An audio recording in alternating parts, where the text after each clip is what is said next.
अस्सलाम वालेकुम नाज़रीन, video director cameraman Kashif Hasan के प्रोडक्शन की प्लेटफॉर्म से आपकी खिदमत में हाजिर। नाज़रीन, आज हम एक वीडियो सॉन्ग शूट कर रहे हैं। बहुत अच्छा सॉन्ग है, ये ड्यूट सॉन्ग है जिसको गाया है रिदा शाह जी ने और अशर मिर्ज़ा साहब ने।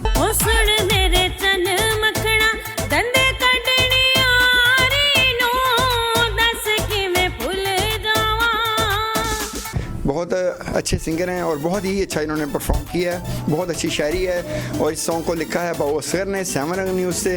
और नाज़रीन, इस सॉन्ग को एडिटिंग करेंगे एहतशाम शेख। और नाज़रीन, ये सॉन्ग बहुत जल्द सैमरंग न्यूज़ यूट्यूब चैनल से रिलीज़ होगा।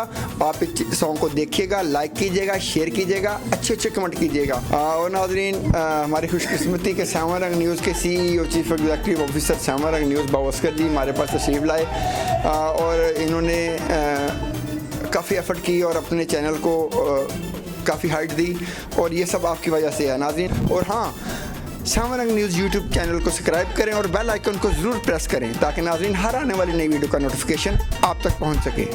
और कई प्रोडक्शन, अलामा स्टूडियो लाहौर और सैमरंग न्यूज़ आप सबका शुक्रगुजार है।